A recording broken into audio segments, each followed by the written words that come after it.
Magandang umaga po, Asek. Hi, good morning, DJ. Good morning sa inyong televiewers and listeners. Good morning po and thank you for always being on the show pag meron po tayong mga kailangang klaruhin sa atin po mga listeners and viewers. Unahin na po muna natin ito bago natin pag-usapan yung no permit, no exam policy. Tungkol po dito sa teacher na nag-viral ngayon sa social media kung saan nag-live siya on TikTok or dun nga sa isang platform habang pinapagalitan po yung kanyang mga estudyante. Nagsimula na po bang investigasyon nyo tungkol dito? Yes, we have started, DJ, no, nakapag-issue na ang regional office natin ng kanyang show cause order kung saan pinapa-explain siya within 72 hours tungkol dun sa nangyari nga na viral video. So hopefully ay sumagot na yung ating teacher at karoon na ng kalinawan kung ano talaga yung nangyari. Sa initial na investigasyon po ng DepEd, ano daw po ASEC ang nangyari? Ano daw po ginawa ng mga bata? At aware naman hindi po ba yung ating mga teachers na hindi talaga dapat ganoon na ang way ng pagalit sa mga bata at mas lalong hindi po dapat ito binobroadcast on social media? Oh yes, aware naman na meron tayong mga policies on tawag mo doon restrictions or ating mga regulations pagdating sa ating paggamit ng ating mga social media accounts o sa kahit na anong platform, no.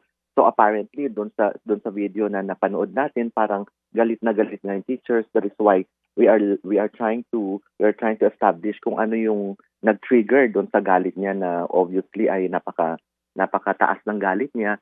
So kaya nga hopefully itong letter of explanation niya magkakaroon ng kalinawan at ito ay pag-aaralan ng isang committee kung ano yung kanyang culpability kung meron man. Oo.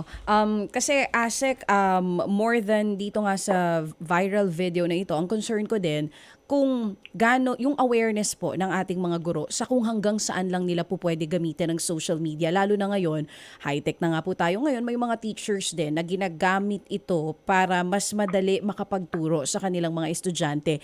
Iniisip na po ba ngayon ng DepEd kung magkakaroon ng halimbawa meeting with all of the teachers and assessment kung hanggang saan nga lang yung po pwede nilang gawin? Lalo pa if may social media po sila? Yeah, siguro DJ yung ating existing na policy natin, that is a DepEd Order 49 ng series of 2022, baka kailangan talagang i-reiterate natin yan at bigyan ng further clarification kung how far they can use their accounts, personal accounts particularly, para hindi ma-compromise yung ating department for that matter at para din maging responsable sila sa paggamit ng mga social media accounts, particularly that they are identified as public officials. Sa ngayon, hindi naman ipinagbabawal na may social media ang teachers, ASEC. Tama po? No, of course Oo. not. Hindi natin pinagbabawal yan. It's just it should be a responsible use of their account. Oo, pero may hangganan ang paggamit nito. Yes, definitely meron yan at nakasaad yan doon sa ating policy. So malamang baka may nakakalimot na yung policy na yan na nag-guide sa kanila. Minsan nakakalimutan nilang itignan ang compliance nila sa ganitong mga policies natin. Yung po mga binabanggit nyo na nakakalimot ng mga teachers dito po sa mga polisiya na dapat ay talagang alam na nila, ano pong posibleng sanction? Halimbawa dun sa teacher na nag-viral po sa ngayon? Yeah. Yung lahat naman ng ating mga offenses, whether in the use of social media or otherwise, meron tayong talaga mga administrative proceedings na sinusunod at meron tayong mga nakasaad dyan sa ating administrative rules ng mga different types of offenses. At usually, yung ating mga nakasaad dyan or naka-enumerate na mga offenses, ang kanilang mga sanctions usually nagre-range yan sa reprimand or fine or suspension or even dismissal depending on the severity and gravity of the offense. Depende pa rin po doon sa kung anong ginawa. Pero base po doon sa napanood nating video, possibility, ano pong posibilidad na maging, yun nga po, sanction dito sa gurong ito, doon mismo sa kanyang nagawa? Oh, well, with regards to possibility kung ano ang kanyang sanction ay hindi ayaw natin kasi i-preempt kung ano yung magiging result Yes ng po, investigation ng isang committee. Pero kung yung Kung i-judge mo lang mapatunayan. kasi yung video Yes itself, po. parang meron sasabihin na nating mga may misconduct for one. So baka ganon yung makikita natin na kalalabasan yan if ever na ma-find out nga based on the evidences and circumstances of the case. Oo, kanina bago po tayo magsimula dito sa ating topic na ito, nagbabasa ako ng comments sa social media and some people are saying na kaya daw po nagiging masyadong balat sibuyas ngayon ang mga bata dahil hindi na nakakagalitan ng mga guro. Ano po ang tugon ninyo bilang isang teacher din doon sa mga ganong klase ng comments? Well, it is also a comment na it may be true in some instances, no? Pero as public officials, meron pa rin tayong sinusunod na code of conduct and ethical standards sa lahat ng mga government employees natin. At syempre, there are always better ways of scolding children without necessarily hurting them in words or without necessarily using harsh words. Pero we will see kung ano yung kapihinatan ng kaso. Alam mo siya, itong issue na to parang nag-spark ng debate, ano? Ito po, tatanong ko po sa inyo, Asek, ano? Where do we draw the line between discipline and yung hindi na magandang conduct ng isang teacher?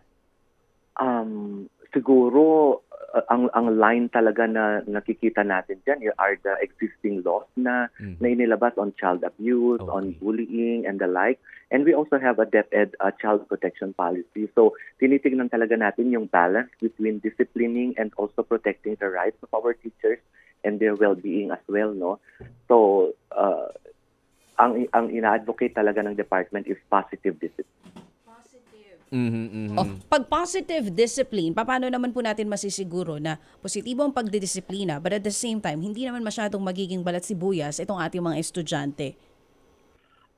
Well, hindi natin talaga, that's a very, very blurred line kung paano natin yan. Kasi iba-iba din naman ang perception ng ating mga parents pagdating sa mode of disciplining their children. No? So meron tayong mga parents na iba ang interpretation kapag ang akala ng teacher ay within the positive discipline side pa rin siya. So, it's really very subjective at this point.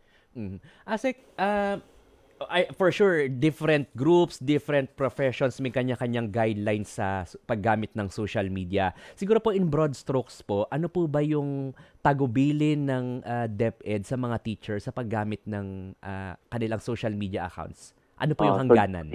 Generally, it's still to practice professionalism and proper decorum paggamit sa ating mga social media accounts. At kung personal account yan, definitely hindi mo yan pwedeng gamitin in your professional engagement at maging responsible and accountable kung ano man yung mangyari sa kanyang Facebook account or whatever platform she may be using.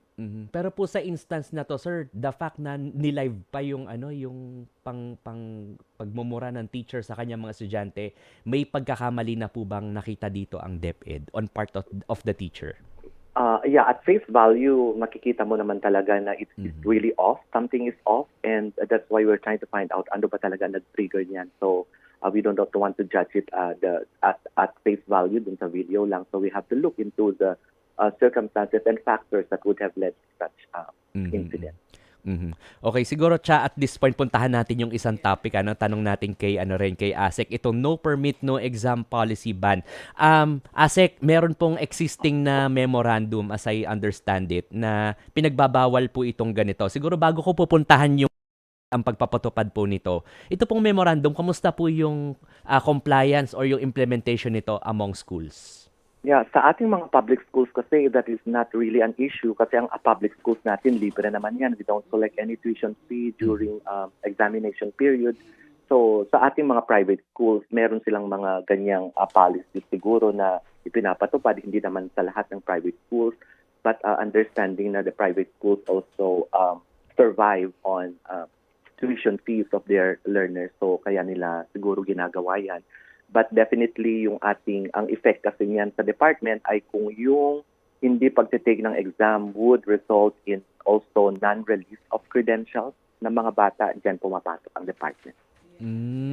Kumusta po yung gantong cases? Gaano po ka-widespread, ka-pervasive o talamak po yung hindi sumusunod dito po sa memorandum na ito?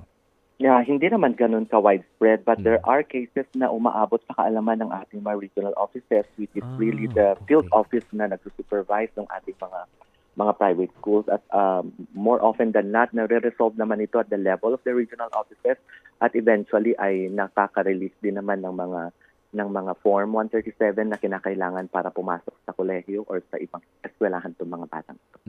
Asek, siguro without preempting yung magiging implementing rules and regulations nito, ano po yung magiging input siguro ng DepEd? Kasi kami ni Chacha naguguluhan kami doon sa term na disadvantage. Parang napakagulo ng medyo hindi malinaw po kung paano magiging disadvantage ang isang estudyante. Now, ano po magiging input po siguro ng DepEd kung paano natin i-define ang disadvantage in this instance? Siguro yung pagiging disadvantage really would refer more on the economic status of the families whose children are studying in private schools, no? So siguro yun yung disadvantage, kaya lang doon sa law natin nakalagay na in disadvantage status brought about by calamities, very specific kasi siya. So, but on the part of the Department of Education, nung lumabas ito sa ating, nung nagpa-participate tayo sa deliberations, we were simply looking at equal opportunities for learners at hindi made-deprive or made-discriminate yung bata just because of a disadvantage status. Cha, may tanong ka pa kay Asek? Yes po. Asek Francis Bringas, ano pong komento ninyo dun sa ilang grupo na nagsasabi, maging po sa mga mambabatas, na bagamat pirmado na nga ng Pangulo itong nasabing batas, may mga ilang probisyon na hindi po nila nagustuhan. Una na yung ito pong lista, yung pang magkakaroon pa nga ng sertipikasyon galing sa DSWD para mapayagan na makapag-exam. Daw kasi lalong magkalituhan at saka parang hindi pa rin talaga, kumbaga hindi pa rin pinadali yung buhay ng mga estudyante na hirap sa pag-aaral para mas makapag-take po ng exams. What's your reaction on that? Well, siguro the law itself siguro ay kinonsider talaga ng mga authors ng batas na yan na bigyan din ng balance kasi kung siguro i-open nila yan without any restrictions or without any safeguard, baka naman mag-suffer yung ating mga private schools at definitely kapag nag-suffer ang ating private school, that will also redound to suffering of the entire educational system kasi they form a very big part of the educational system in the country kasi meron tayong public and private education institution partnership. So probably that is a form of balance and safeguard para din hindi masyadong maapektuhan yung ating mga private schools. That is how I take it. Oo. Aminado po kanina si Asek Romel Lopez ng DSWD na may handicap sila pagdating talaga sa kanilang ahensya. So sa ngayon, hindi pa rin nila alam kung paano yung magiging sistema pagka nagsimula na po yung pagkuha nitong mga certificates na ito. Ang sinasabi din ng ilan, bakit nga naisama pa ang DSWD dito sa no permit, no exam policy? Do you think dapat ba sa DepEd na po lahat iniatas ito? Kumbaga yung datos po pwedeng kunin sa DSWD, but yung releasing ng documents and certificates po pwedeng sa mga pribadong eskwelahan na mismo o kaya under DepEd. Yeah, because yung siguro ang inisip natin yung kasing disadvantaged status would have to do something with their economic status of the children at that point na magkaroon ng exam.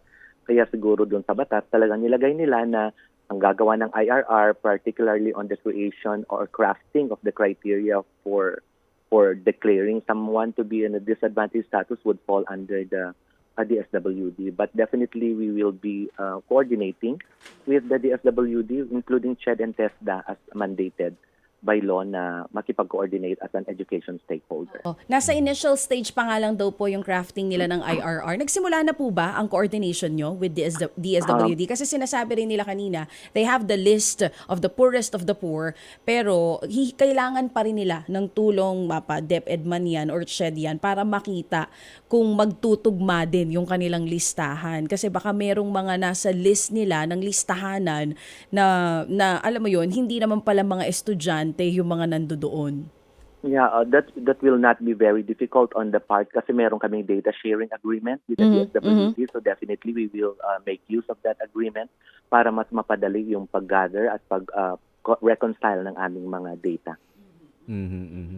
So ayan, at least mas klaro na ngayon. Ano? Taabangan po namin yung iba pa mga detalye tungkol dito sa implementing rules and regulations para siguro paglabas nun, ano, ASEC, we're hoping na ngayon medyo nalilito kami. Ano ba talaga yung Yeah. sanction? Ano Oo. yung definition ng disadvantaged students? Baka doon po sa IRR masagot na finally. Any final Yeah. words na lang po para sa lahat ng yung kaninang napag-usapan natin na nauna, sa lahat ng mga guro muna, no, sa paggamit ng kanilang social media. Mhm. Yeah, okay. Sa ating mga guro na merong mga social media accounts, alalahanin po natin na meron tayong department guidelines pagdating sa paggamit ng ating social media, at ang advice natin ay maging responsible tayo sa paggamit ng ating mga accounts. At doon naman sa ating mga parents, let us teach and let us train our children to respect their parents, their teachers, in the same manner that they respect their parents, because the teachers are the second parents in the school. So siguro kung maganda yung coordination ng teachers and parents natin, magiging mas smooth ang pagbibigay ng serbisyo ng department. Yan. Very well said. Maraming salamat po, ASEC Francis Bringas, Deputy Spokesperson ng Department of Education. Ted Filon at DJ Chacha. Ngayon, nasa Radyo 5, 92.3 News FM. Monday to Friday, 6 to 10 a.m.